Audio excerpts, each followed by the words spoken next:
birthday present. Peter was perfect on a day when the limits of adhesion were severely tested. On the Shell Series scoreboard, John Bow has opened a 17-point break over Peter Brock. Larry Perkins trails by 1, with Wayne Gardner and Thomas Mazzera rounding out the top 5. It's been a tragic week for the touring car industry. The loss of Greg Hansford has touched everyone. He was both a gifted racer and a super bloke. His contribution to the sport will never be forgotten. Today, the 7 Network returns to familiar territory, Mt Panorama, Bathurst, the home of the Tooheys 1000, as we welcome viewers around the world to round 3 of the Shell Touring Car Nationals.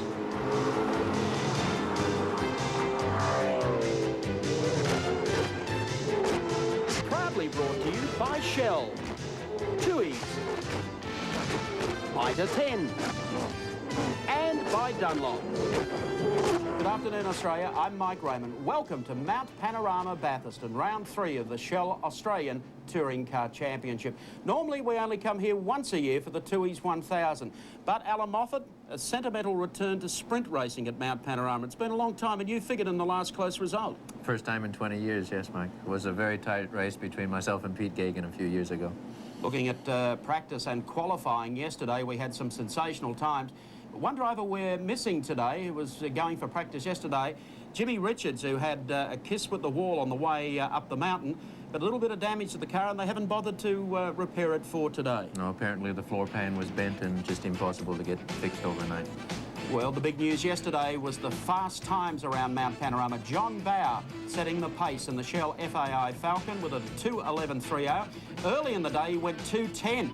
Dick Johnson, his teammate, sits on the front row with him. Then it's Glenn Seaton and Peter Brock, who might hold the key to this race. I think the Bridgestone selection, they've gone for the same tyres that Brocky won in Tasmania, and after 34 laps, he'll be in good shape. The dash straw means everything. John Bow was looking for 1, but Glenn Seaton got it. Glenn Seaton drawing number 1, a guy who traditionally doesn't have very good luck in the Peter Jackson dash. Yeah, Andy, this is great, especially on a circuit like this. It's great to be starting off 1. I haven't started on 1 for a long while. Ford 1, 2 and 3 in qualifying. Is that a sign of what we can see over the weekend? Well, hopefully we're number 1 by the end of the day, but because I need the points at this stage with the disappointing runs we've had in the last 2 rounds, and we'll be out there doing our best. We've always done well here at Bathurst in qualifying, and then it's just a matter of getting the race right. We wish you luck. Thank you. So Glenn Seaton on pole position for the Peter Jackson dash, and Larry Perkins moves up to 2nd, sharing the front row with him. Peter Brock and Tony Longhurst start from the 2nd line. The 3rd row will be made up of Dick Johnson and Wayne Gardner. Row number 4 will be John Bow, the fast qualifier, and Alan Jones, the Peter Jackson Falcon, leaving the last row to Thomas Mazzera and Mark Scaife. As a mark of respect for fallen comrades Greg Hansford and Don Watson, the touring car drivers have requested the front row starting positions will be left vacant today at Mt Panorama for the Shell National Championship. A touching tribute indeed from their mates. Row number 2 is in fact row number 1. It's Glenn Seaton and Larry Perkins prepare to square off in the Peter Jackson dash. Concentration, and Perkins has won the start. Brock starts out of the inside in the 2nd row. Johnson gets away smartly, and Bow coming up, and Brock also on the inside of Perkins, or Longhurst I should say, as they make that corner and the run up the hill. Seaton definitely lost that start. Larry, another beautiful start. Here he comes up the back straight. Looking good. It's important to get into that first corner.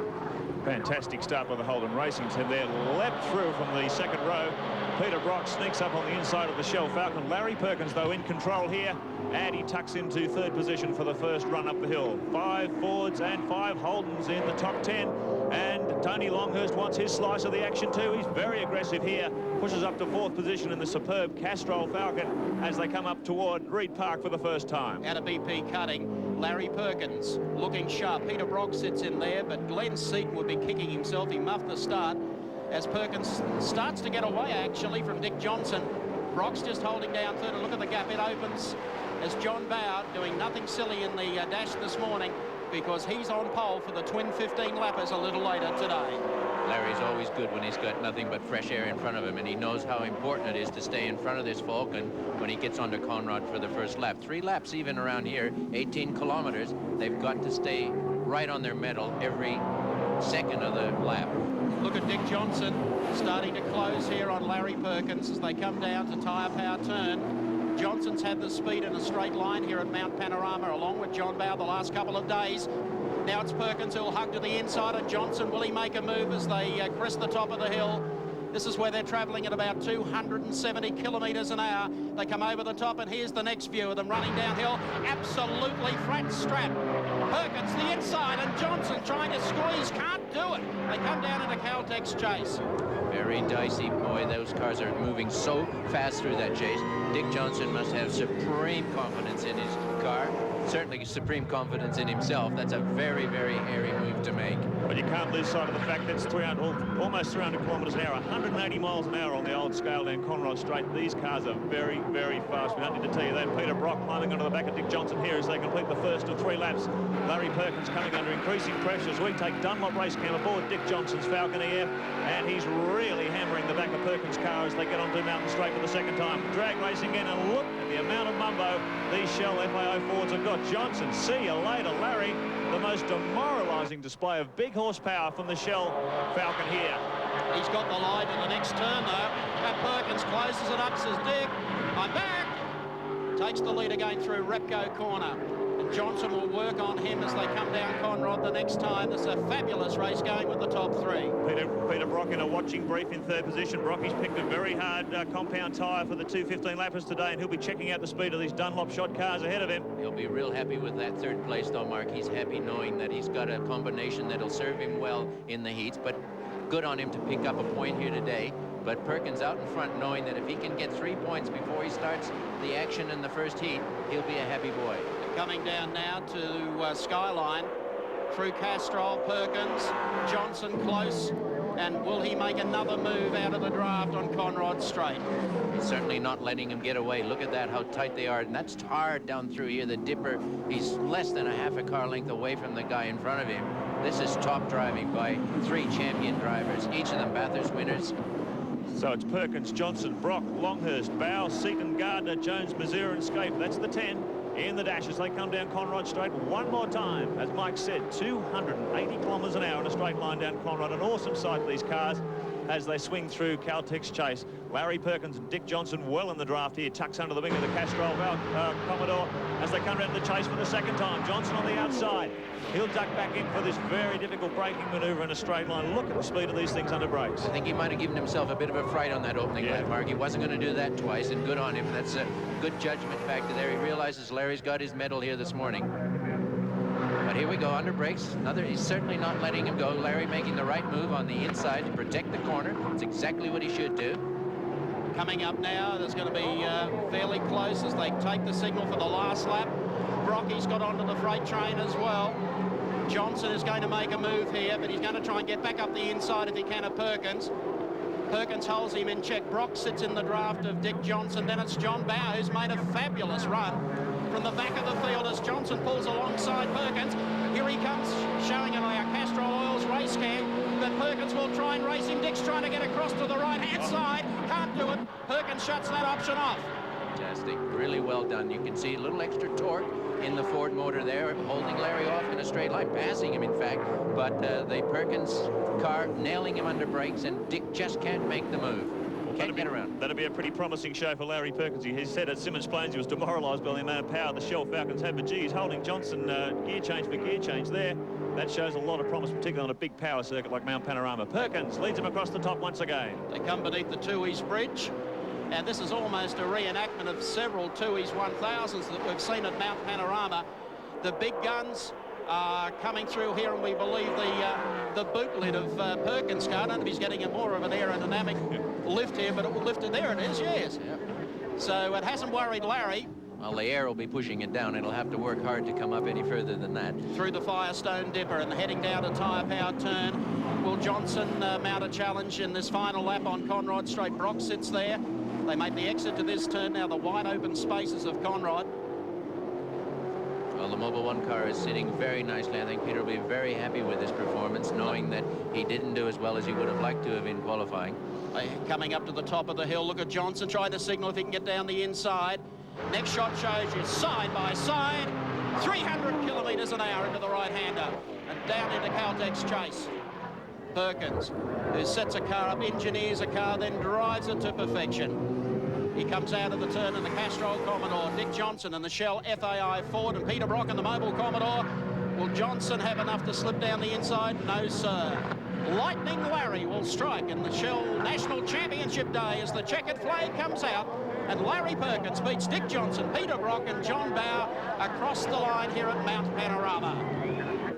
What an adrenaline-charged Peter Jackson dash to get a start. I've got the hair up on my back and Alan Moffat's shaking. Well, my hands are sweating. Honestly, I thought Dick was really taking his life in his hands there on that right-hander into the Caltex chase. But these guys are professionals. They're pros. They know this circuit so well. But certainly, if that isn't racing, I don't know what it is, Mike. I don't know if the bifocals are fogged up on Lightning Larry. Let's go down to Andy Raymond. Thanks, Mike, and expectations have been high. Sprint racing here at Mt Panorama. We're used to the Enduros. Larry Perkins, we're not being conservative today. No, I gave it everything then, and I was fortunate enough to get a very good start, and Dick was hounding me pretty close to at the finish, but I reckon after a couple of tries, I reckon I had his number, and obviously very happy to win. Larry, since Thursday when practice started, everyone's been talking about how quick the Fords are. The Holdens didn't lose too much in the straights. Well, no, I think Dick's got himself very good engines there, obviously a very good package as well, and but my own Commodore, there's nothing wrong with it, and I wouldn't go swapping a free one. Larry, congratulations. Let's have a look at the final placings for the dash. Thank you, Andy. Confirmation of placings in the Peter Jackson Dash today. Larry Perkins, the winner in the Castrol Commodore VR over Dick Johnson's Shell FAI Falcon. Third was Peter Brock in the Mobile Commodore. Fourth was Johnny Bower, who'll sit on pole later today. And rounding out the five was no baloney, Tony Longhurst. Back here at Mt Panorama, Bathurst, we have the two 15-lap Shell National Championship touring car races to come in our broadcast. It's been a very sad week for motorsport, as I alluded to in the opener today. Motorsport lost one of its greatest friends, one of its truly gentleman drivers in Greg Hansford this week. And Mark Osler has penned a special tribute to the late and the very great Greg Hansford. On Sunday, Monday 5th, 1995, the motorsport world lost one of its favourite sons, Greg Hansford. The 42-year-old former motorcycle ace was tragically killed in a freak accident during a touring car race at Phillip Island last weekend. His death behind the wheel of a touring car was indeed ironic. Long before world champ Wayne Gardner made his mark in Europe, Hansford was being hailed as a superstar on two wheels. World champion Kenny Roberts once describing the young Queenslander as a natural racing genius. Hansford was an extraordinary talent, winning 10 World Championship Grand Prix and finishing twice second in the World 250cc title. At just 29, a nagging leg injury cut short his world title chase, so he switched to four wheels in Australia. Not surprisingly, Hansford's natural talent continued to shine in a variety of touring cars, despite spending much of the past decade of racing seasons as a frustrated spectator. His win in the 1993 Tooheys 1000 with Larry Perkins finally proved what many had known all along. His was a great talent, on two wheels and on four.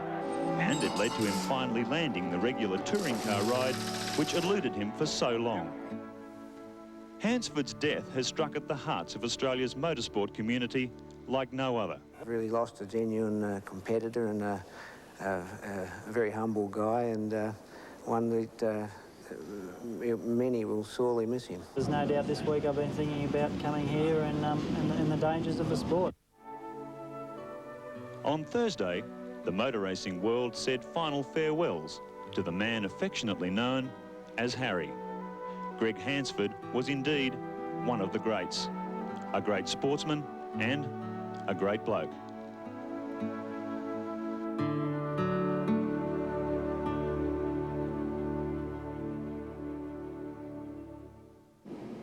Yes, a wonderful tribute there from Mark Osler to Greg Hansford, who we will never forget, nor will his touring car racing buddies. Let's go down to Andy Raymond. Yeah, certainly plenty of nerves down here on the starting line, Mike, as we prepare for heat number one, two 15-lap races. Dick, it's certainly something different, a sprint here at Mt Panorama. Yeah, you've got to treat things around here with a fair bit of caution, I think, and you know, it's not the sort of place where you start rubbing fenders too much. You've just got to really sort of take aim on the guy in front and make sure you can sort of probably rattle him a bit where he might make a mistake, and then you're through. But you've got to be close enough to him to sort of take advantage of it. Dick, it's been a fantastic week for your team, John and yourself sharing the front row.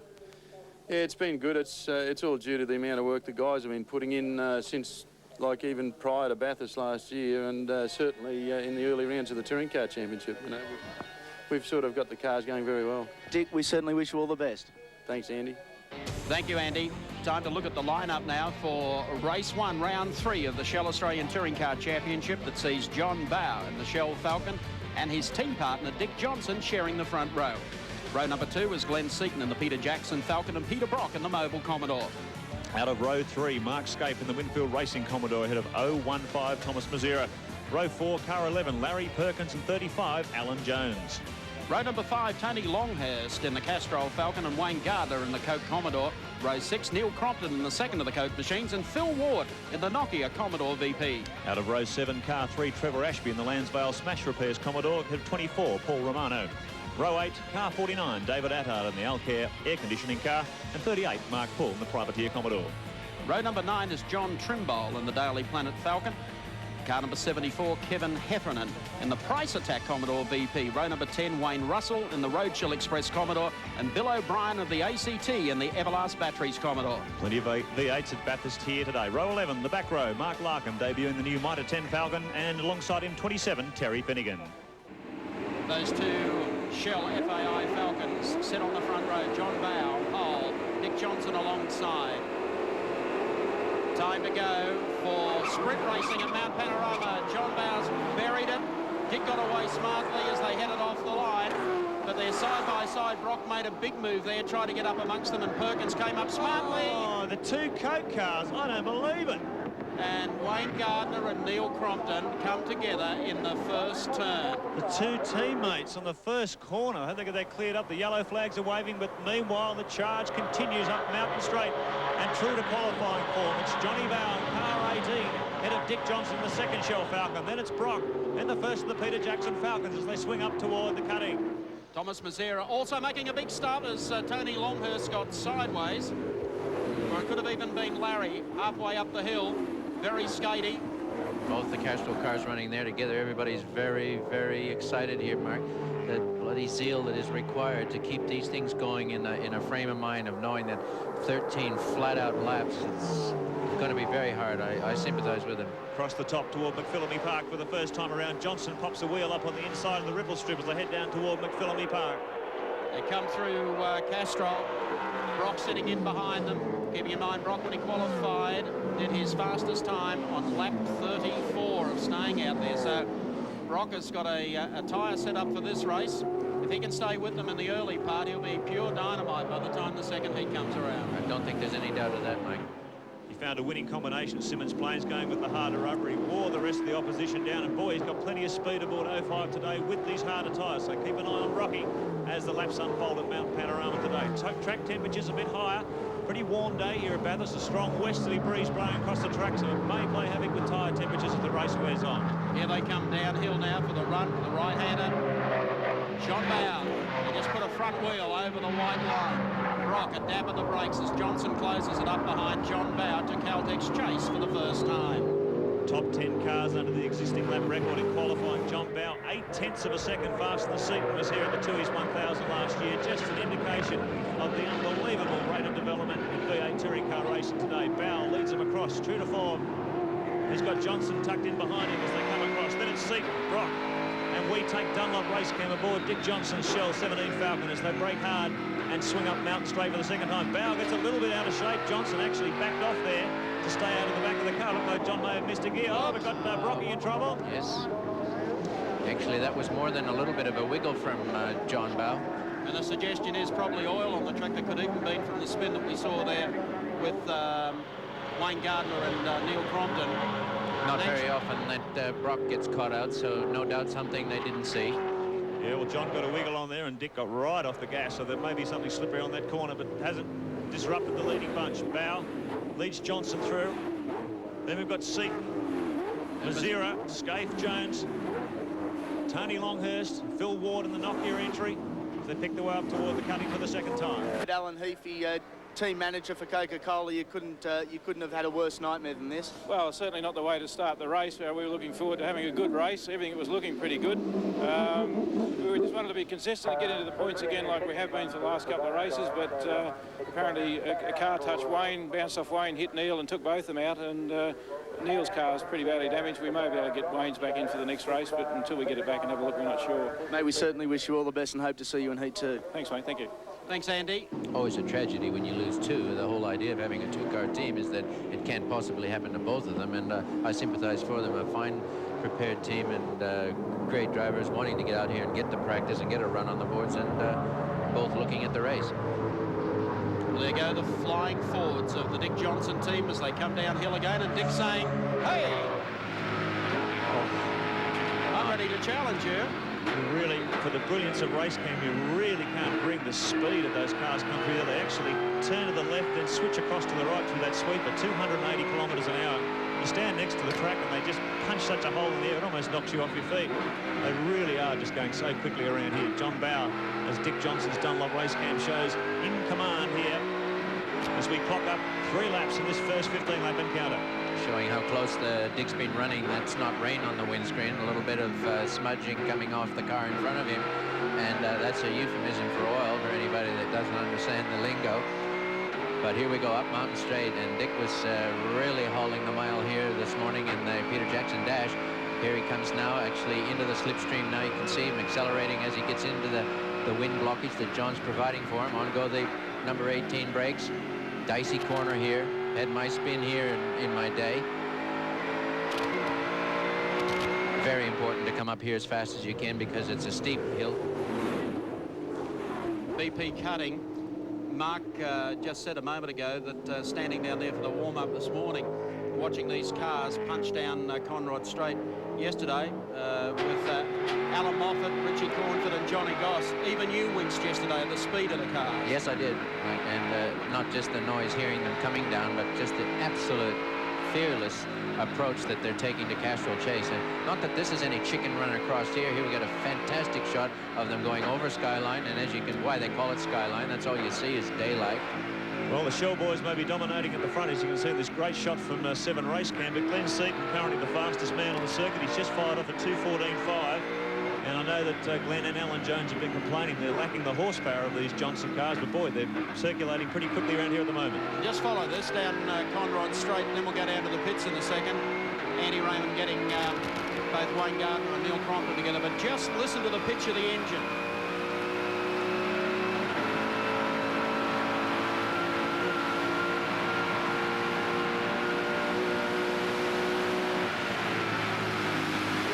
Oh. Dramatic stuff as Queensland's best comes through to take the lead. He loves this place. He drives it better than anyone else. Let's go down to Andy. Yeah, thanks, Mike. While the Shell boys are doing battle, I've got a very dejected Wayne Gardner with me. Mate, I think the easiest way to sum up today, it's been one of those weeks. Is that what you call it? Yeah, very, very frustrating because out of that incident, both my cars got taken out, and very disappointing. You know, we made a lot of changes this morning. As you see, the dash of the car had improved quite a bit, and it was all over Glenn. But didn't get into the first corner until I got involved in an accident.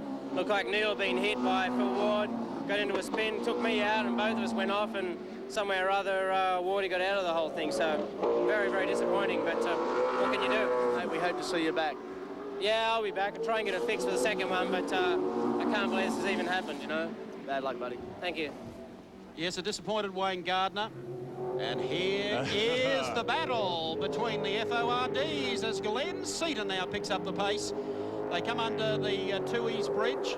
At Tooheys turn at the top of the mountain. And the old master, Dick Johnson, the demon from Daisy Hill, out there in front leading John Bauer. And Glenn Seaton says, I muffed the start and the dash.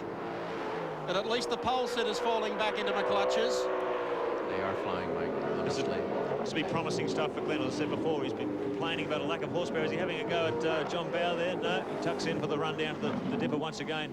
But the great strong point of these Peter Jackson Fords is the way Glenn sets the chassis up. They always seem to work particularly well in the handling steering department. And boy, if he's lacking grunt, he's certainly making up for it with handling here. He's right on the back of Bow, and he's going to try and use that extra horsepower of Bow's car to tow him down the straight, and he'll have a real go, I think, on Caltech's Chase when he gets the opportunity. Sorry, I was going to say Glenn Seaton's still the fastest man on the circuit, pulling a 2:14.5 the last lap, although Dick seems to be scarpering away from them now. And now Mark Scaife has just undercut Seaton this time. He's taken about 3 or 4 hundredths off Glenn's time. So Scaife, in the first of the Commodores in this race, is now the fastest man on the track, and he's making big inroads on the back of this Ford Trio. Just see him in the back of the shot there as he gets down to the job.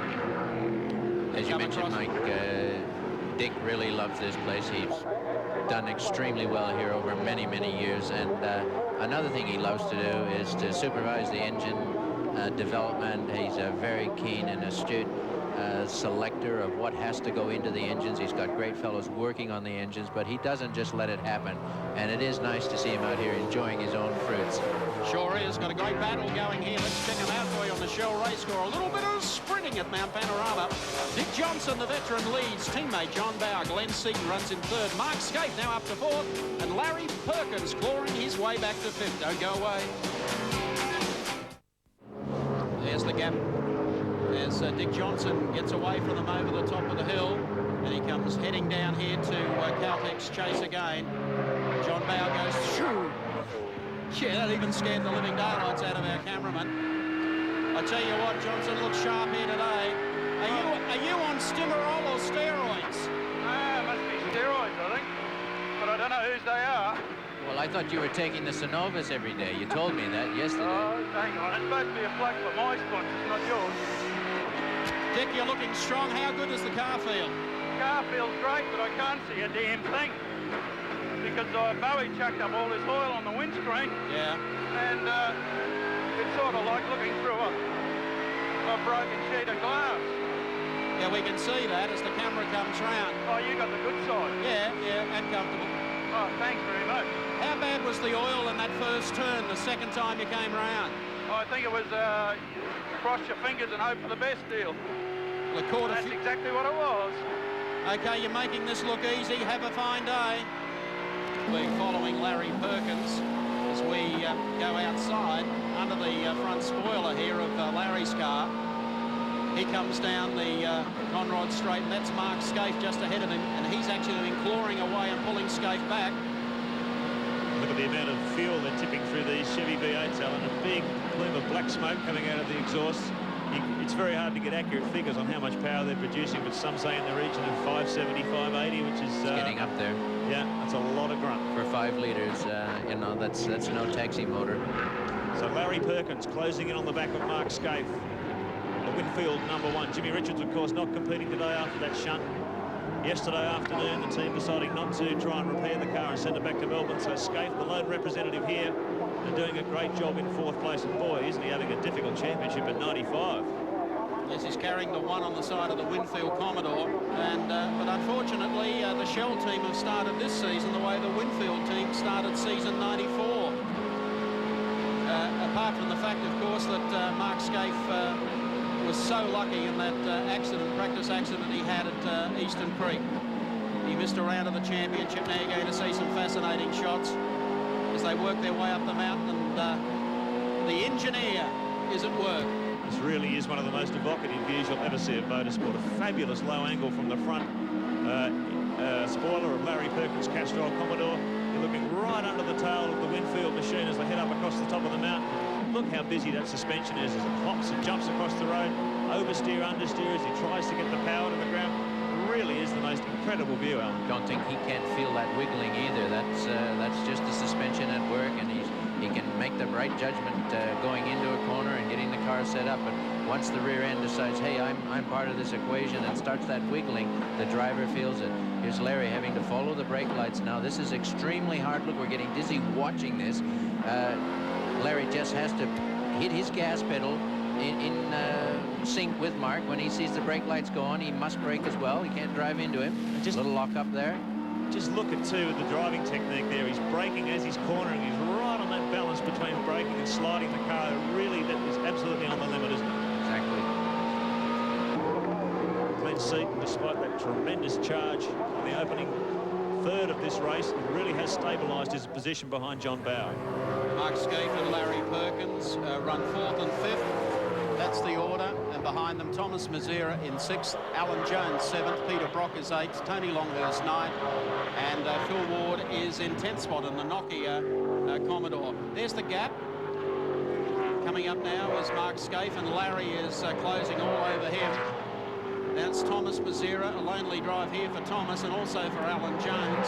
Talk about bringing the best out in someone, Mark Scaife, and getting certainly a hurry up from Larry Perkins here. Look how close Larry goes. You can just about see the brand name on the oil coolers under the car there. Scaife mirrors just full of Castrol Holden as they come up toward Reed Park. This daunting part of the track as they take this dip just on close to 200 kilometres an hour across the top of the mountain here as they approach this blind McPhillamy Park approach. This is not easy, believe me. Everyone can see basically Larry's got a few more leverage with the windscreen, but the angle we're looking at here is basically what he has to put up with. Well, Seaton's certainly not backing off in any shape or form. He has got the benefit of the toe on the straights. Not enough, it appears, for him to get up alongside and actually challenge John Bowe, but by the same token, John will be quite worried about who's sitting behind him. I wonder if he was aware of those engine temperatures. He spent the preceding laps just getting the engine temperature under control, and now he's going to have a real go on the draft in these final 2 laps. It's the only way he's going to nail Bowe on the straight, isn't it? Could be the case. So this time Glenn Seaton tucks into the draft behind John Bowe's car. Let's see if he does it the final time around. They're coming up for their final lap now. Dick Johnson still in control for Bowe, 2nd. Mark Scaife and Larry Perkins, that great battle for 4th and 5th. Thomas Mazera in 6th, Alan Jones in 7th. It's Brock, Longhurst and Phil Ward rounding out the top 10. Well, the last lap signal is out as they come across the line now. There's Johnson. So they're probably a little closer to Johnson than they were a couple of laps ago, but Lenz got into the off-roading. Boy, look at the amount of... Look what he kicked up, but he held it. He knew where he was going. He didn't get out of control, but he was certainly trying to creep up on the car in front of him, but in the process lost a bit, traction on the dirt. Certainly mucked up his corner exit speed up that critical mountain straight climb. Last time around, Bowe got it down to just 2.1 seconds, the gap between Johnson and Bowe that time across the start-finish line. And the gap to Scaife has increased from Seaton in 3rd to Scaife in 4th, 7 seconds that last time across. Well, Dick will be loving this. He's really at home at this place. He does love it. It's been his career, his life. He's raced here for over 2 decades. And I wouldn't want to count how many laps he's got under his belt. And it'll be a great thrill for him here today. Oh, we take the Dunlop tyres race cam. It's down. Combination there, you hear him hitting the gas pedal, using that 6-speed gearbox, coaxing it around, giving it a bit. By the sound of that Ford, it's not too much coaxing. It seems to be responding pretty quickly. It's doing quite nicely. Tyre power turn for the final time as Johnson sets the Shell FAI car into the breeze. And there he goes. That's not a bad sort of a lead, son. Well, Mike, I was just hoping it might be on the last lap in October you're talking to me, you know, not now. No, you've always been sitting in the garage cheering on Bowie there on a couple of occasions. Yeah, well, that's the way it's worked out, unfortunately, but I'll get there one day. You've shown the kids something today. Oh, well, you know, it's like, mate, I just thought that when I get to the stage where I get to 50, you end up becoming in the master status, and I think that should allow us an extra litre in the engine side, don't you? You sure have. Checkered flag time as Dick Johnson gets across the line. Hey, well done, Dick. Very well done, Dick. Thanks, mate. Johnny Bowe places in 2nd and Glenn Seaton in 3rd place. Let's check them out for you on our Shell race score.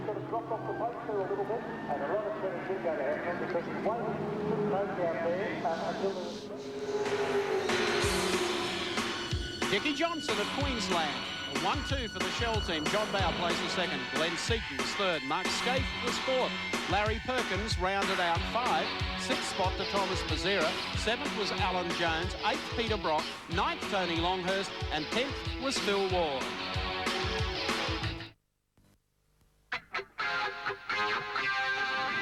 a beautiful sunny day at Mt Panorama, Bathurst. We have a record entry field of Formula Fords here today for the Shell National Touring Car Championship meeting. There's action aplenty at Mt Panorama today, and there's a lot more coming in motorsport over the next few weeks. Next weekend, the IndyCar World Series returns to the streets of Surfers Paradise for round 2 of the PPG Championships. The title chase opened at Miami, Florida last Sunday, where young gun Jacques Villeneuve proved too good in the Malcolm Oastler-inspired Reynard.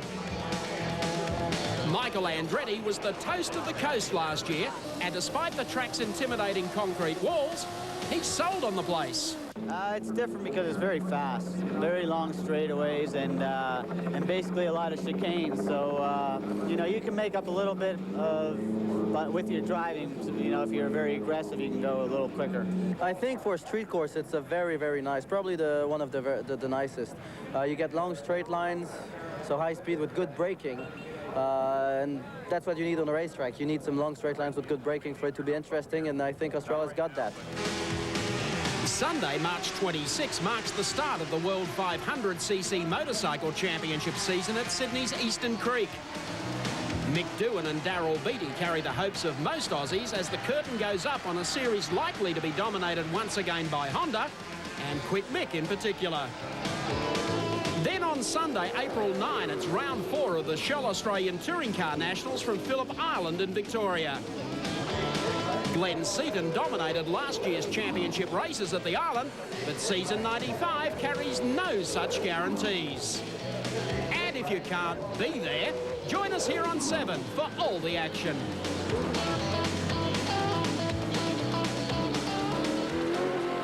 That's the future. Let's talk about the present. Formula Ford's on the racetrack now for the Ford Care Australian Formula Ford Championship.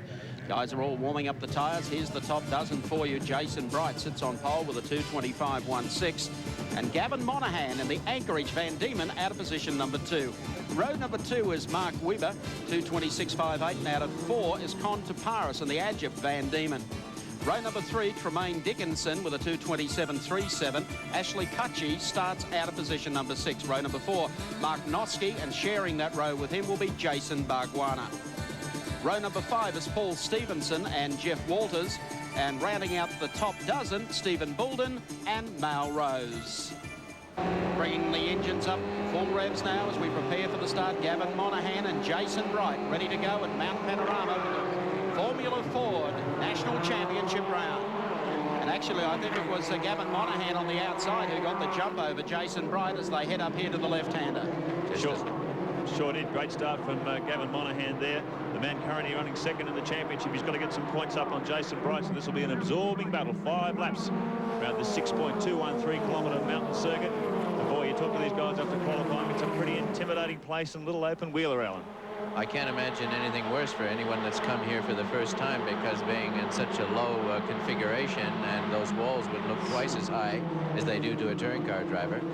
Jason Bright sweeps across from the outside there, takes control as they come up the shelf for the first time toward the cutting.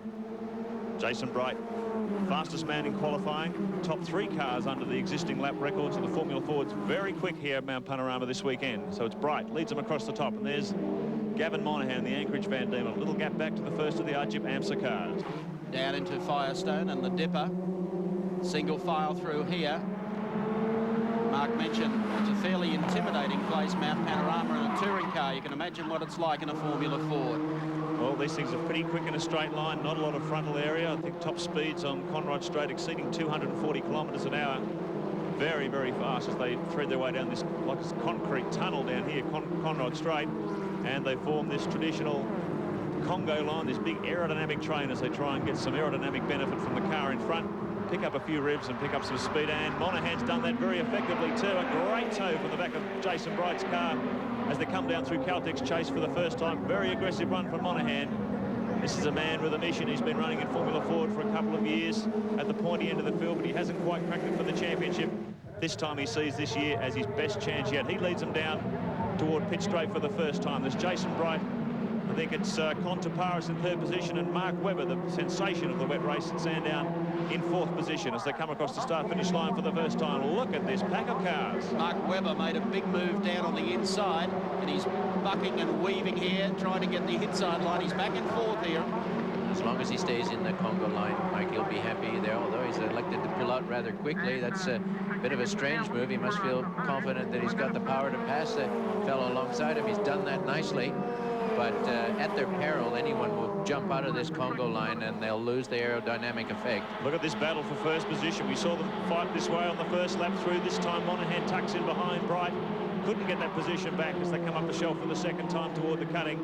Hasn't Mark Webber made up some ground on these two? He's right on the back of Monahan's car as they barrel down the mountain once again. That's him in the red and green Van Diemen RF95. Rest of the pack breaking up into singular two-car battles. This is where the payday is. These leading three, and Webber climbs right onto the back of Monahan here as they shoot out of Forest Elbow for another trip down Conrod Straight. Look at Webber here. He's going to try and make Monahan's car punch that vital hole in the air that he needs to get a few more revs on board. He's closing on the back of Monahan's car here from the rear end shot. He's trying to shake him too. He sure is.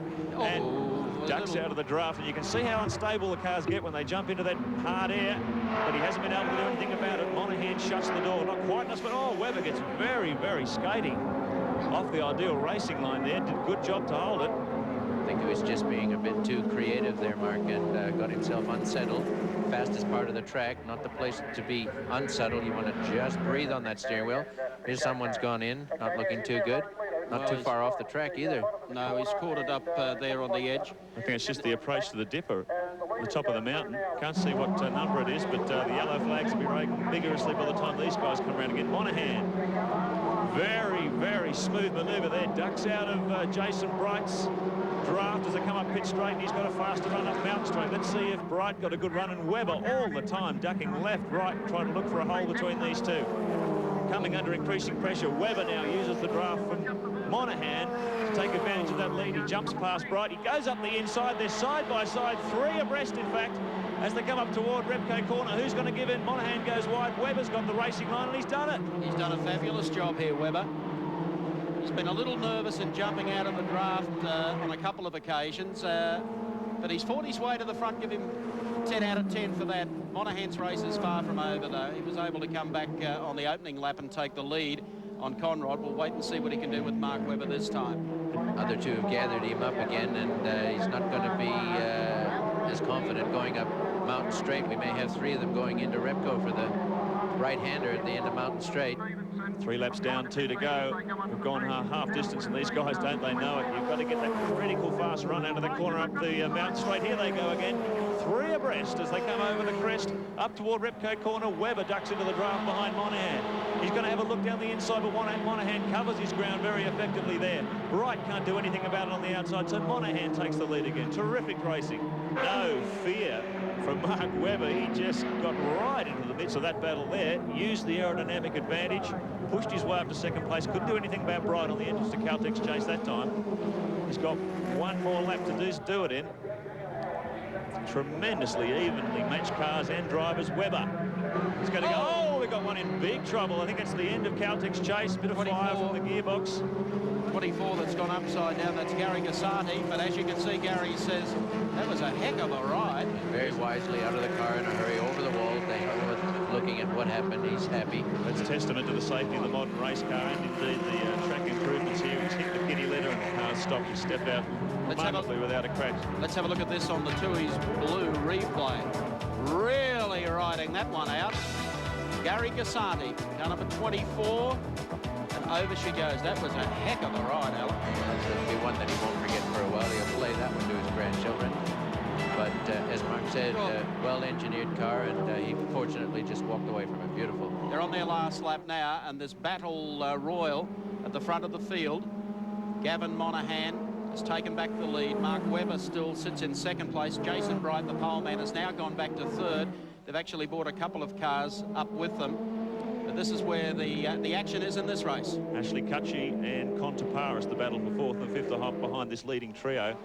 But boy, they're cutting some quick lap times. Webber, the fastest man on the track in this race, at 2:27.74. That's about half a second outside of the lap record. The track temperatures here on this beautiful sunny day at Bathurst perhaps a bit higher than a few years ago when that record was set. But it's not having any dent on the level of racing these guys are going. Absolutely flat out. It's Bright. Really tries a very, very aggressive move down the inside there, but Webber covered his tracks. They came so close to rubbing wheels. Side by side as they come down toward Caltech's chase for the final time. Let's see who's in charge as they come over the hump. He gives a little twitch to the left to let Monahan know he's there. And Bright's not going to back off at all. Goodness me. Webber side by side with Bright. Who's going to come out stronger in the brakes? It's Monahan, in fact, who's pushed his way through. Let's see if he can keep it tidy on the way down toward the final corner for the final time. Boy. Superb driving. Watch him look for the inside here. No, the outside's not the option. They're all dancing around a little under brakes. He's going to try and come back on the inside. No, the outside. They're coming line astern across the line. And I think Monahan or Bright was pretty close right at the finishing. Monahan, I think, will probably just get it by a whisker, but absolutely nothing in it. Monahan's got it. Second place goes to Mark Webber, and Jason Bright will pick up third. 7/100ths of a second, the winning margin there. Let's confirm those for you. Gavin Monahan in the Anchorage Van Diemen goes on to win today's round at Mt Panorama. Mark Webber places in second. Jason Bright, well done for third. Ashley Cutchy finished in fourth. And Con Taparis in fifth spot.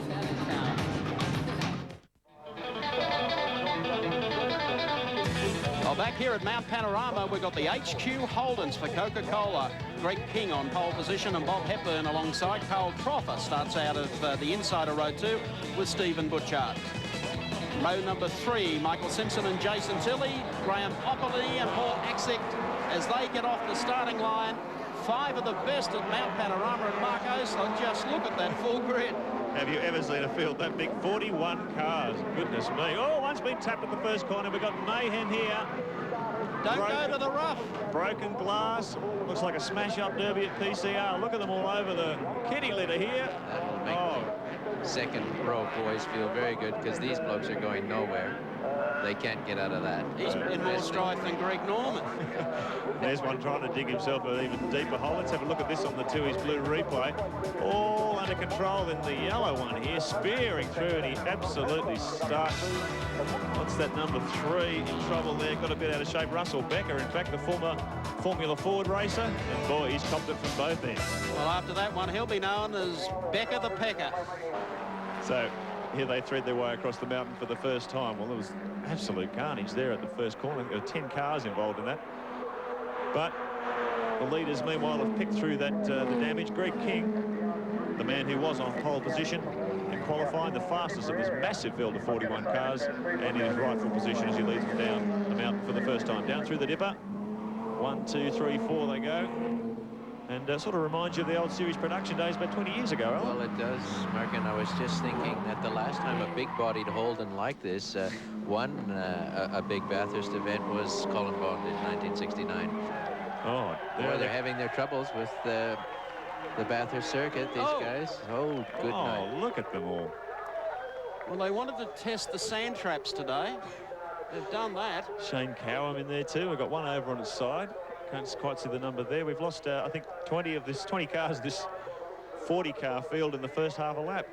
Carl Troffer there. Oh, he locks a big break. He goes up on the ripple strips. He gets all out of shape. Boy, oh boy, talk about thread the needle. Far too fast. And he's still out of shape. Oh. I thought he lost it again.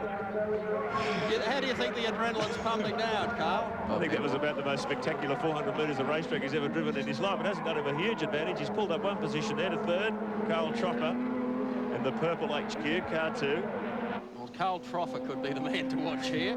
He's running in third at the moment as our pole sitter Greg King gets away from the rest of the field, heading up to Tui's turn.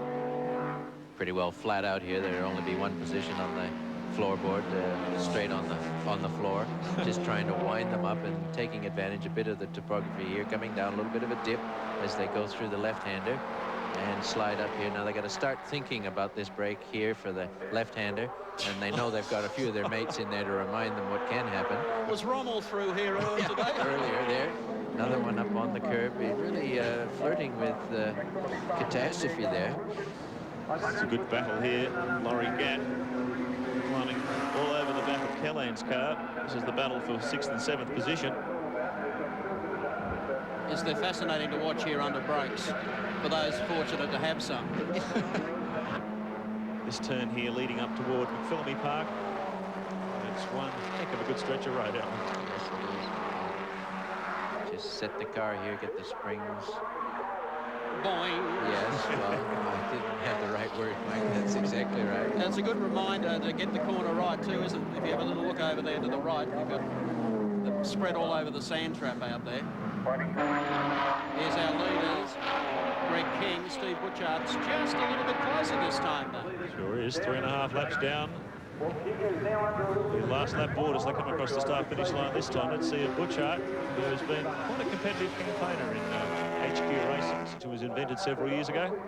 You can make an impression on Greg King, the pole man at Bathurst this weekend. Butchard ducks to the outside. King comes inside. A big break lock up there from Butchard. Did it well. He realized he was going too fast and he just jabbed it gently. He had to keep jabbing, and that's exactly what you have to do to stop the car from going off the circuit. Looked like a bit of manual ABS there. Well, it was a manual between his ears. Last lap, a little bit of lurch and search there. Yellow flag up, so that's just a reminder that the sand trap is full. No additional parking, please. Exactly. It's just so hard to imagine that these things are doing lap times similar to the first Falcon GT that appeared here back in the late 60s. It really, that was the start of the supercar war at Mt Panorama. Look at the relative speeds. Better tires, Mark, and probably better brake materials that are helping them stop. And 200 kilometres an hour in a straight line, if you can believe it. He just puts the wheel up on the ripple strip on the entry. Maximum braking here. King moves over to take his territory. Very tidy entry and exit line. Butchard's final chance is this entry to pit road. Let's see what he does. He's gone to the outside. He's gone to the outside. Had a look down the inside. I don't think he's going to be quite close enough here. So last corner comes up and Greg King, who's had Butchard all over him. The two of them square off as they come to the wire, but King will get it. Covers his ground well. Butchard will place second in that. And Troffer will pick up third place with fourth, fifth and sixth still to come. Let's check them out for you on our Shell race score. Greg King the winner. Steve Butchard placed second. Carl Troffer was third. Michael Simpson finished in fourth. And Laurie Gatt rounded out the top five.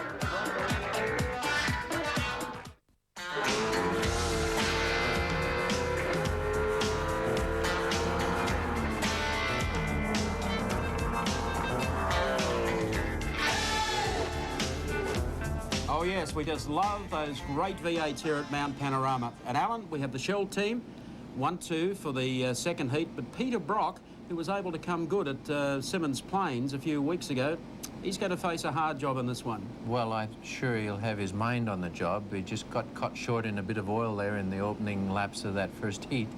And knowing Simmons Plains behind him, I'm sure he'll be happy to have a go at it. Whether he can pull it off, 8th is quite a long way back. It certainly is, but if anyone can do it at Mt Panorama, we believe it could well be Peter Brock. We've seen some interesting incidents over the last couple of rounds of the Touring Car Championship, and throughout season 95, we're going to put you in the winner's seat. During this year's Shell Australian Touring Car Championship, 7 Sport will capture all the combat heat between the great V8s.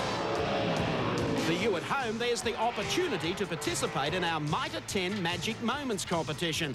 On Grand Final Day at Oran Park on August 6, you'll be given the chance to match the 7 motor racing teams' top 10 Mitre Magic Moments of season 95. To the first 4 viewers who call in and match the panel's top 10 in order, you'll win one of these Mitre 10 sheds packed with $5,000 worth of product for the handyman. Our first magic moment comes from Sandown, where John Bowe pressured Larry Perkins into submission to win the second heat. While the second Mitre 10 moment is from Simmons Plains, Tasmania, where Peter Brock wore down John Bowe to win Heat 2 on his 50th birthday. We'll give you the 0055 number to call in on Sunday, August 6. And remember, more Mitre 10 magic moments on our next telecast from Phillip Island on Sunday, April 9. I don't know, but I think perhaps the magic moment of today could have been that pass Dick Johnson and Larry Perkins at Caltex Chase the first time in the dash this morning. Let's go down to the pits and Andy Rain.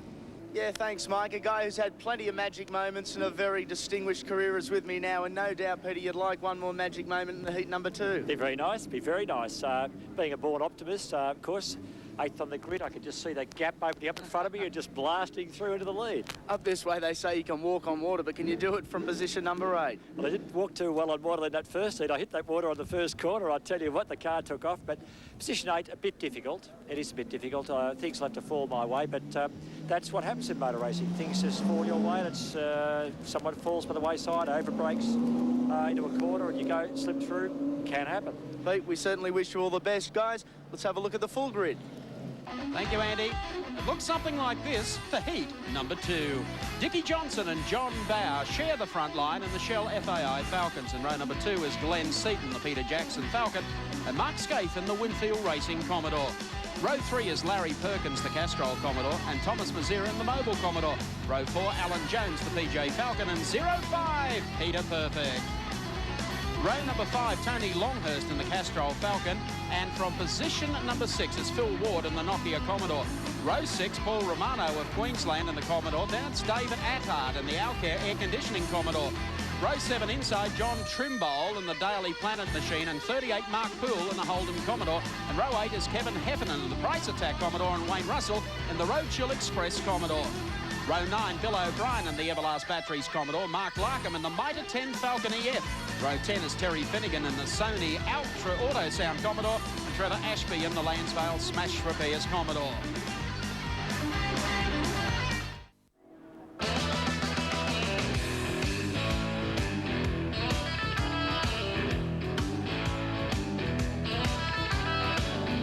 Back here at Mt Panorama, Bathurst.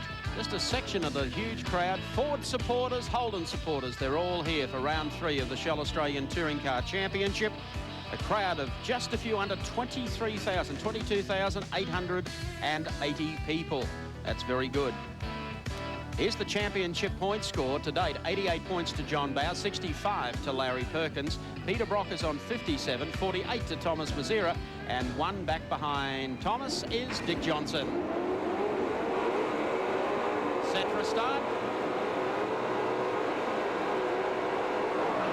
Off the line, Johnson wins the start, but John Bower slows and is gathered up by 3 or 4 cars, including Seaton Brock up the outside. And he's going to be shuffled here. Just look at, is it Perkins? Yes, sir.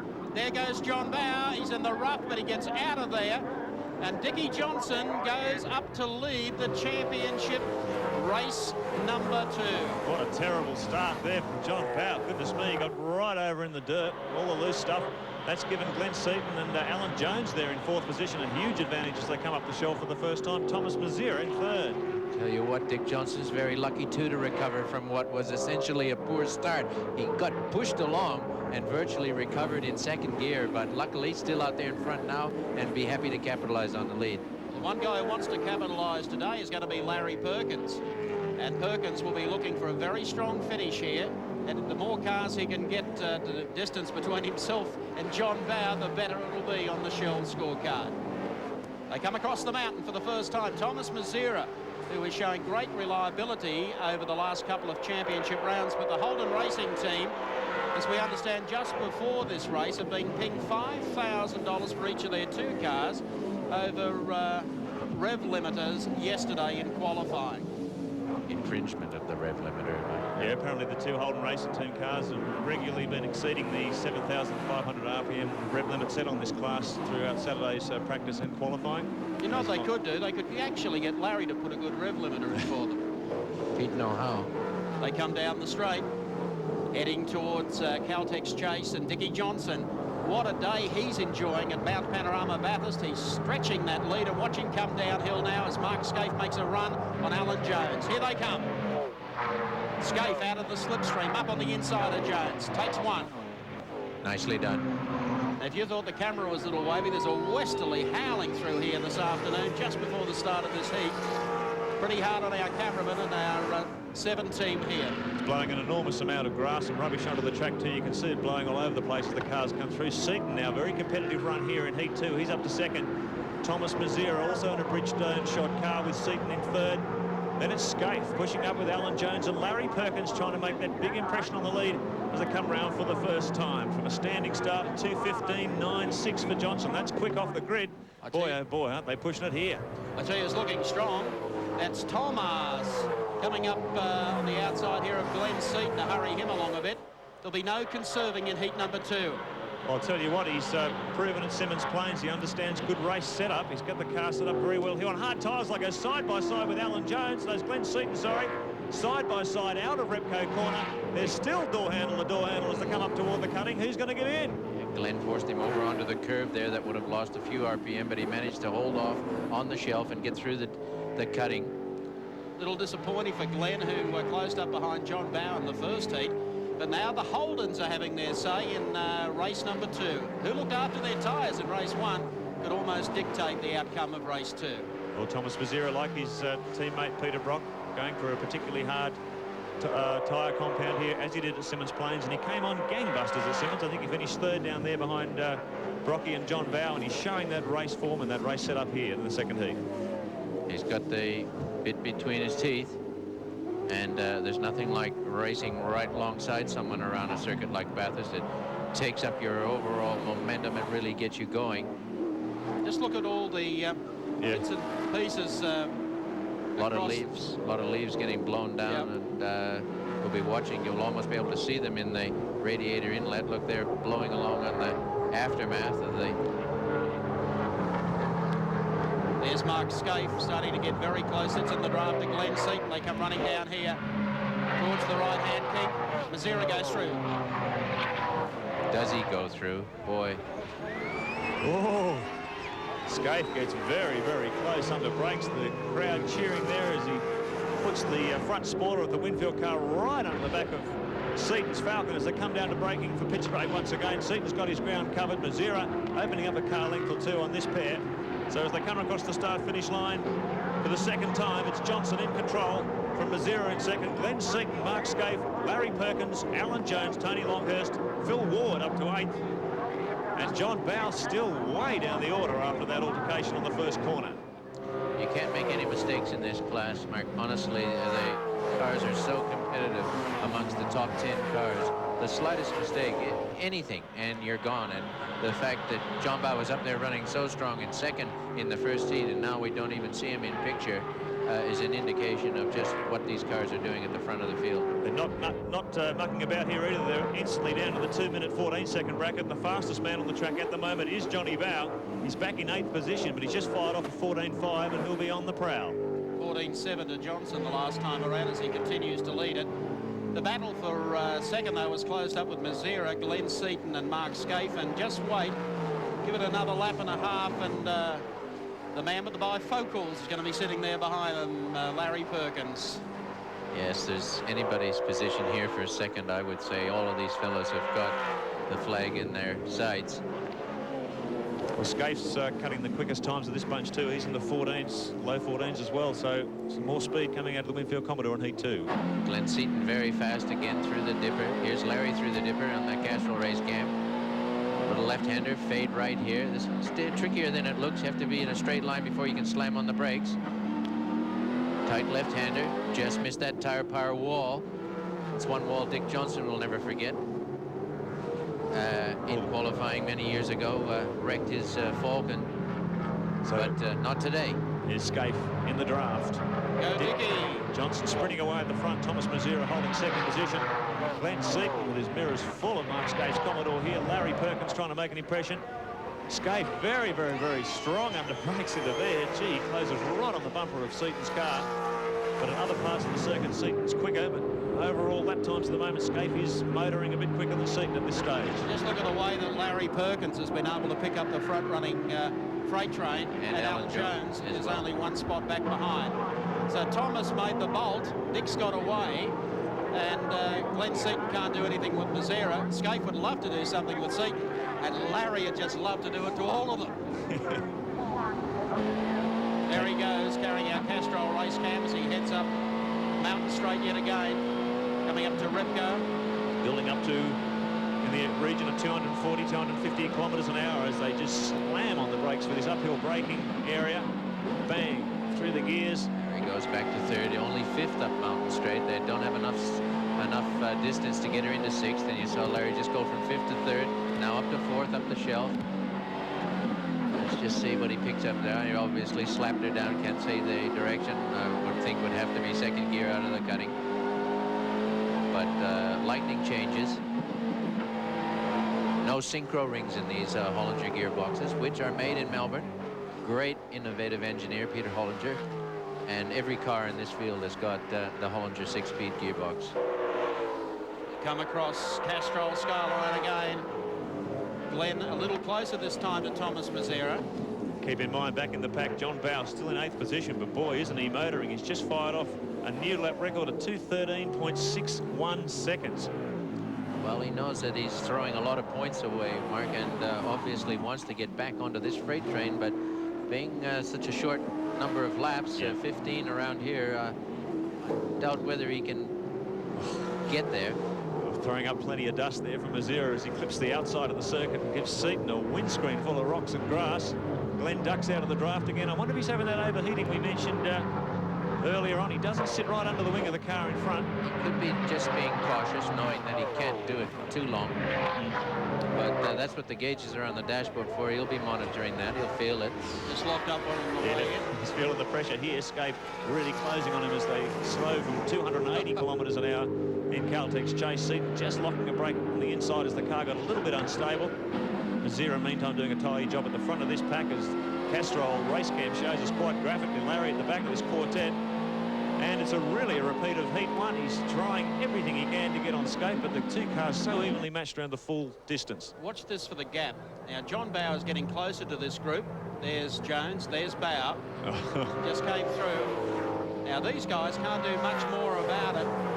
They're so even heading up the hill and across the top of the mountain. Bowe had a little more on them yesterday, but slowly and surely he's picking them up. Working lap 4 of 15, the second race, round 3 of the Shell Touring Car Nationals from Mt Panorama. Bit of a tree lying there on the side of the road. I hope it's only a bit of a branch, and let's hope it doesn't become a tree. There's a lot of blue smoke belching from the back of Larry Perkins' Castrol Commodore here. Yes, there is. He may, sort of see it flying out the back there. Bit of oil going down. See if Larry can survive 15 laps. If it gets much worse, they'll hang the black flag out to him. But he has dropped off the back of Scaife quite noticeably here too. There's Alan Jones going through, following Larry Perkins behind this group. And well, Jones will be able to smell a wounded car in front of him. Look at the leaves in Larry's inlet duct. Fortunately, wire screen there. I think he has got a bit of a problem, Mark. And wouldn't be surprised to see Jonesy waving his fist after a few laps if you're stuck behind that. That sort of stuff can really clog up your windscreen, Alan. Well, it does do that, and I know what that's like around here. We heard. Yeah, it could be a diff. Yeah, Larry's pulling over to the inside, is he? I would think so. He would know there's something wrong with the car.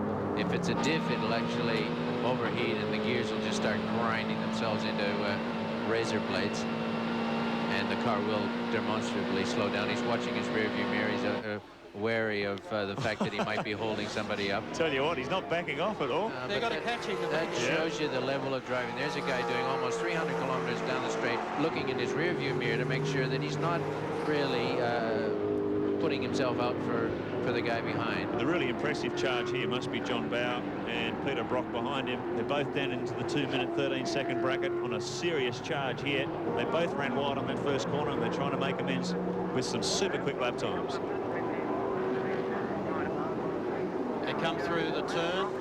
Just a slight liquid engineering problem here today for Larry. Could be a small leak which is manifesting itself with a lot of smoke, and Larry will know if the gauges are sitting fine. He's not going to let anybody drive by him. Well, I'd say it's not slowing him down at all.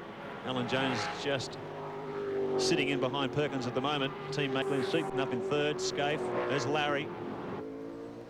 Johnson comes out of BP cutting, heading to the top of the mountain again. Look at that. Tui's corner. Dickie Johnson leads, opening that gap. Having a great day, and why not? He's in front of Michelle FAI. Falcon Thomas Mazzera is second. Glenn Seaton third. Mark Scaife is fourth. And Larry Perkins still out there and running in fifth. Don't go away. We'll be back in just a moment. They come Well, Larry's kicking up enough smoke that he'll really be bothering John. The air that he's breathing, it will be very intoxicating, and not in the manner that they save me from myself here, Mike. I was just looking at John Bower, his record at 2:13.59 for the race. That is sensational time, seeing he missed the kick, and he's been trying to pick this group up. Here he is with headlights ablaze. He's the last one on the daisy chain. Seaton getting very, I won't say vicious, he's getting very, very effective here on the straight. Give him a hurry up. Get Come any on, Thomas. closer than that. That's hard to do. We've mentioned this all day long, how hard it is to drive in close company. These guys are showing how it can be done so professionally as well, having a little look. No tears here, Prepared to take the lunge. There goes Scaife up the inside. Give him a little inside run. And didn't he take advantage? That was very smart running from Scaife there. He saw the opportunity, stuck the wheels up inside, and he's picked up 2 or 3 of them. There goes Larry. He's taken Larry through with him as well, so Perkins capitalises on that little kerfuffle. And John Bowe, headlights ablaze on the inside of the track, right side by side with Seaton now. And we'll really see if this horsepower deficit is on here between the Shell Ford and the... Oh, well, there you go. Pulls out of the draft. Well, there's one thing obvious today. It's the fact that Glenn Seaton is lacking a bit of horsepower this season. Oh, look at the oil belching out of the back of Perkins' car now. I wonder how long the officials will let him run like that. That's getting... it's getting pretty nasty. Yeah, it's getting quite a thick cloud here. Well, I take my words back. I didn't think John Bowe could get into this group, but not only did he get into it, he looks like he's going to start taking care of them. Fantastic run-up. Well, Thomas has dropped back off the pace, and it's fairly obvious that he was holding up. Seaton couldn't do anything about it. All it needed was that one move from Seaton, and he made a lunge at him. He'd better off probably trying to hang Thomas out to dry rather than let him up on the inside. But it has really tightened this race up, in the battle for second spot. Dick Johnson's disappeared, but here's the battle for second. Mark Scaife, Larry Perkins, then it's Thomas Mazera, John Bowe, Glenn Seaton and Peter Brock. I think it's got to be said too that this track would really test if there was any aerodynamic advantage in the Falcon or the Commodore. And boy, they're pretty evenly matched around here. Big brake lock up from Scaife there. Actually, between the oil fume and... it's like driving through a bushfire. From what we're seeing out of Mark doing a bit of locking up. That was quick thinking from Mark Scaife. You could read that a country mile away. Oh, he capitalized very efficiently on that. So Scaife up to 3rd position. Perkins went through with him. And John Bowe down the inside of Thomas Smith. They were side by side. Oh. Man, these guys. Mazera's coming back at him though under brakes. Bowe locks it, runs wide. Seaton tries to take advantage. He's more than alongside Bowe. Really lost a lot of speed there. No, I think he just might have got in a bit of a tangle as he sorted himself out. And we take Castrol race cam right up behind Mark Scaife's car. He uses all the ripple strips and then some as Larry follows him through. Perkins in 3rd position. Scaife in 2nd. Larry's been doing so much bumper bar driving today, he'll be myopic. So this oil leak, whatever it is not slowing down the rate of progress of Perkins' car at all. He's just fired off a 15.4. He's running with the leading pack very competitively. Behind him, there's a whole pack of cars in the 2-minute 17-second bracket. So maybe tyres playing a part here. John Bowe, geez, gobbling them up one by one. He comes right up behind Seaton. Well, there'll be no love lost between these two. No. He's going to come back for another try. What you call your rival a girl? It's a little insulting, isn't it? Well, it depends if you wear rouge. They come out of BP cutting, and that's actually stirred Glenn on. Thought for a while that Glenn had gone nine-nights, sitting in behind and mesmerised by Mazera. As soon as Bowe showed up, boy, didn't that get Seaton on the rev limiter again, if you'll excuse the pun. Here we go, across the top of the mountain. Just a dab of the brake lights there. Just a comfort touch. They're not really doing anything other than just comforting themselves that their foot's in the right place if they have to use it, with that sand trap coming up on the right as quickly as it does. Thank you, Larry. Puffing Billy. Yes, it's not the cigarette car smoking, is it? So Johnson, Scaife, Perkins. Here's the battle for 4th, 5th and 6th. Mazera, Seaton and Bowe. Peter Brock, 2nd of the Holden Racing Team cars, recovering from that first corner off. He's up to 7th position. So Falcons and Commodores very evenly matched at Mt Panorama this afternoon. So evenly matched, in fact, they're finding it very difficult to make an impression on each other, but John Bowe really is cutting some quick laps here. Larry's got quicker since the oil reservoir went down. Lightweight model. Oof. Here we go. They're just leaning his head, trying to make every bit of that road pay. The car's leading. It's a tight. Look at this. Look at this. You're going to do it, Glenn. Oh. Now you watch Bowe get Glenn here quick. He's got a quicker line. He'll get up on the inside. He'll cut inside. 2/3 distance. We've got 5 laps to go, and what a clever bit of driving that was. Mazera slowed Seaton's corner approach speed so much that Bowe was able to capitalise, and Brock too. So 2 of them go through. Seaton's gets shuffled back once, 2 more positions. I like this racing. The idiosyncrasies of Peter Brock coming out of position 8, and he'll get more competitive as this race goes on. Thomas Mazera's there, and Glenn's passed more cars and has gone backwards. Well, we can't compliment them for fudging the rules, but we can compliment them on their choice of tires and the manner in which they're executing the cars around the track.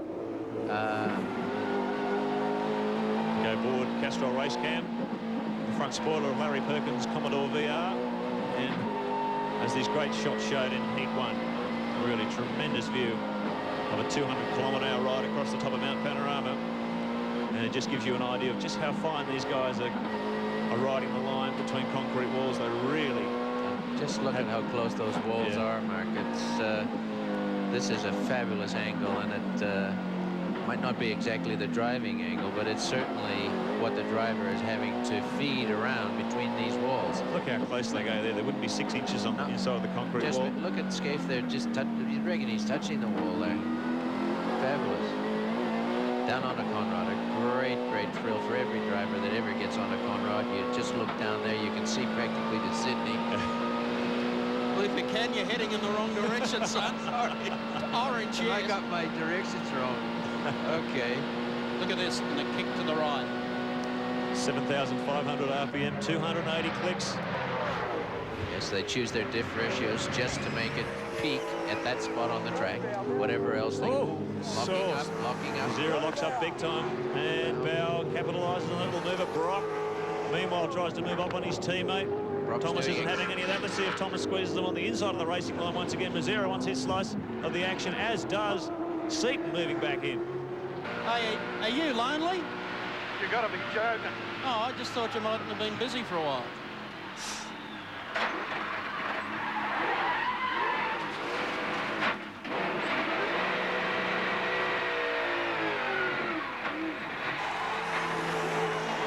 Keep it going, mate.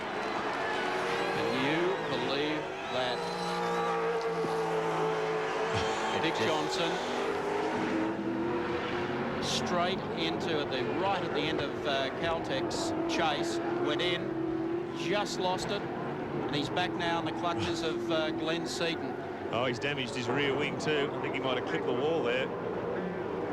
He's managed to keep the car fairly straight, but as you can see, the collapsed rear wing. Oh, gee, he's struggling with his car. Oh, yeah, that'll affect him up across the top. That'll show you on our Dunlop. He'll be able to see that, sorry, mate. And he'll know he's in a bit of trouble. Boy, race cam showed every split second of that. You could see his eyes open up and the tension in his face as he grappled with that car at the end of Conrod Straight. Do you think he hit the wall, or did that break before and cause him to spin? Good point, at Alan. the speed Good that point. he was going, because Yep. it happened so quickly. Yep. I can't believe the way we always talk to Dick. He certainly wasn't bothered by us having a little chat, and you saw the look on his face, and it was just what's gone wrong. I think it's broken. I think you're right. On the approach to that fast chicane. How things can change in a race at Mt Panorama. Mark Scaife, the Australian touring car champion, and the man who wants to win probably more than anyone else, with the exception of Larry Perkins, now leads this one. Perkins is second, Bowe is third, then it's Mazera, Brock, Seaton, and Johnson runs in seventh.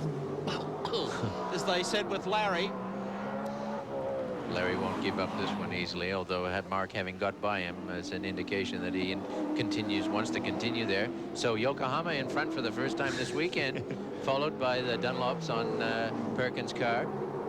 Another Dunlop car, John Bowe. Mazera the first of the Bridgestone cars ahead of Brock and Seaton also on Bridgestone. Johnson back to seventh now. Alan Jones up to 8th, Tony Longhurst in 9th. But geez, there'll be some serious investigations into that wing, Alan, if that has collapsed on him at 280k. They want to get that situation sorted out pretty quickly. So have a look at it. Dick Johnson just talking to his pit crew there, and I think he just said it broke. Dick, we were just talking to you. We felt sorry that we might have put you off, but it looked like the rear wings collapsed on the car. Certainly has, Michael. And I tell you, it's like a fly swat without it. I can give you the mail order. Did that just break? Did that just break as you turned into the chase, Dick? Well, it just shows you what these things do to a motor car, you know. There's not much I can do but cruise around now because it sort of kind of wants to swivel on the radiator drain plug. Looked like you had your heart in your mouth for a few split seconds there, mate. Oh, that's all right. I still don't mind having a chat with you while that's happening. I thought I'd put the muckers on you once and for all. No, mate, if I feel the pain, I want you to feel it too. Oh, I did. Well, we did. I don't believe this, you know. I don't mind. There's not much I can do about it. No, it's a philosophical outlook. You've given us a great ride today. Mate, one of the things I said to myself at the beginning of this year, if you get upset about anything, the only one that gets upset's you, so why bother? Yes.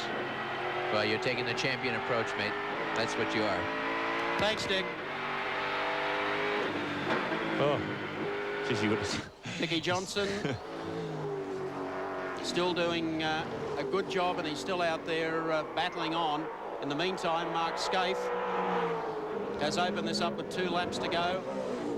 But it is going to get interesting because John Bowe is back there in 3rd and closing all over Larry Perkins. This will be a great fight back from Mark Scaife. He can get maximum points in this second heat. Terrible start to his title defence in 95. A horrific shunt at Eastern Creek in wet testing there. Very lucky boy to escape with the injuries that he had. He's fought his way back to fitness. Had some terrible runs at both, or missed out at Sandown, in fact, because he was so sore. Had a bad run at Simmons Plains.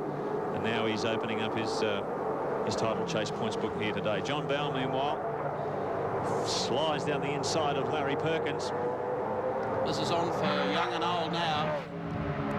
Bowe has got Scaife in his sights, and he's got a lap and a bit to do it in. Might be hard, but not impossible. Well, the Holden fans are rejoicing because Scaife might deliver them a win here to break the Ford monopoly at Mt Panorama today, or this weekend. Well, it certainly has seemed like a monopoly through practice and qualifying, Mike. The Shell Ford's very dominant here. A lot of people pointing the finger at the fact that Falcons may have had a technical advantage, but the Commodore guys have really addressed it in this second heat. What is coming through, Mark, is just the zeal of all the professional teams that if they stick in there and they fight and they don't give up, that anything can unfold. There is no lay down misères in this championship. It's anybody's championship and anybody's race, anybody's heat. But you've got to be in it to win it. No doubt Ross Stone, or Jimmy Stone in the Shell camp has been on the blower to John Bowe, telling him about the collapsed wing on the back of Dick's car. John would be pretty wary of that at the moment, I'd say. What have we got? This is our 3rd round. We've had no repeat winner, no double-up day. Each race has been won by a different driver. Mark Scaife, it'll be great to see for young Mark. He's paid his dues to motorsport, and in that very serious accident in the lead up to the Winfield Triple Challenge at Eastern Creek, he's back. This would be a good feeling for him today.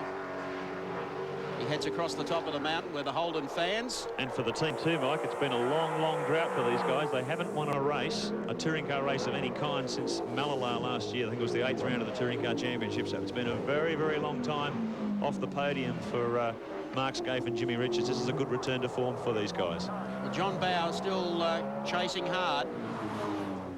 He'll wind up with top points overall for the day, John Bowe, but heading out of Tyre Power turn for the final time. Mark Scaife brings the Winfield Commodore down Conrod Straight.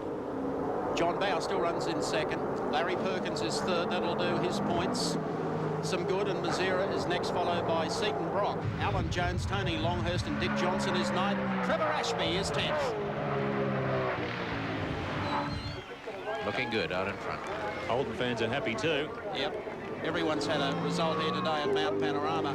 Mark Scaife comes beneath the Bridgestone Bridge for the final time. John Bowe gives chase, but he's run out of laps.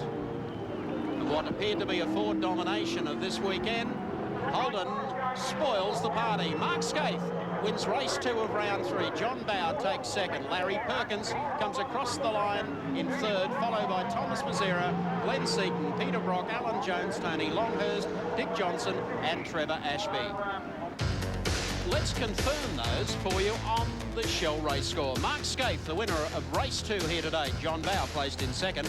Larry Perkins third. Thomas Mazzera finished fourth. Glenn Seaton was fifth.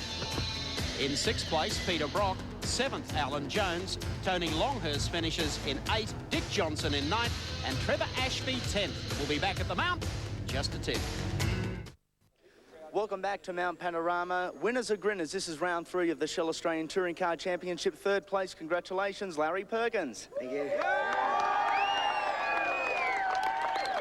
You're always very popular up here, but you did it the tough way today, Larry. A few car problems in heat number 2.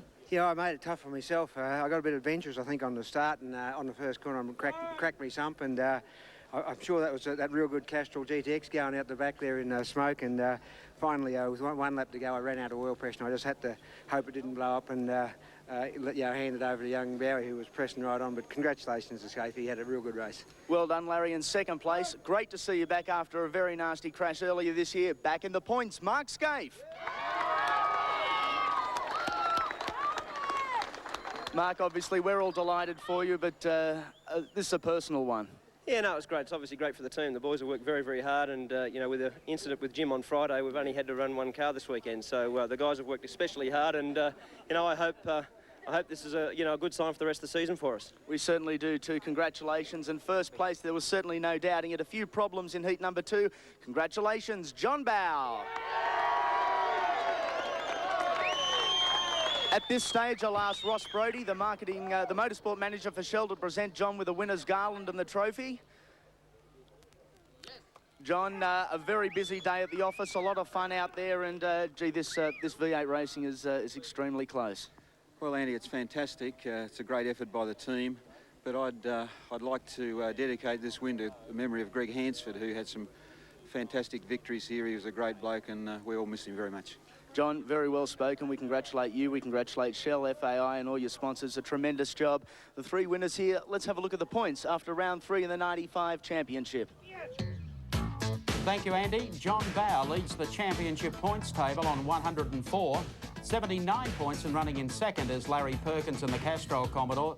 Then Peter Brock on 65. 4th is Thomas Mazzera.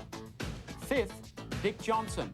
And Alan Moffat, I believe that Dick Johnson could have been higher up on the points, say, for that wing going astray. I feel sorry for Dick. He drove superbly to win the 1st heat, led all of the 2nd heat, and to have that wing break at the fastest part of the circuit, just when we were on it with him, riding with him, my hands are still sweating. Little clammy? Yes, very clammy. Well, of course, this weekend we believe that Ford would hold sway here at Mt Panorama, but Mark Scaife has taken a little of the shine away from Ford with a win there in the 2nd race today for Commodore. Our next appointment with you is the 4th round of the Shell Australian Touring Car Championship, and it comes from Phillip Island in Victoria. We hope you'll join us on Sunday, April 9, when 7 Sport goes back to the races. See you then.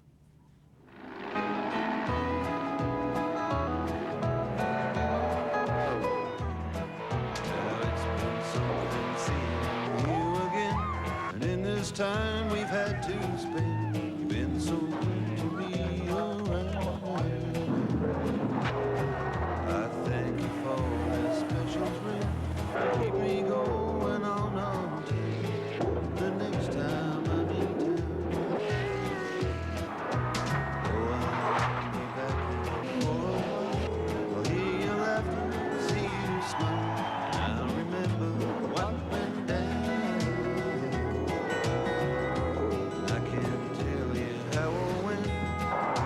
Seeing you again the next time I'm in town.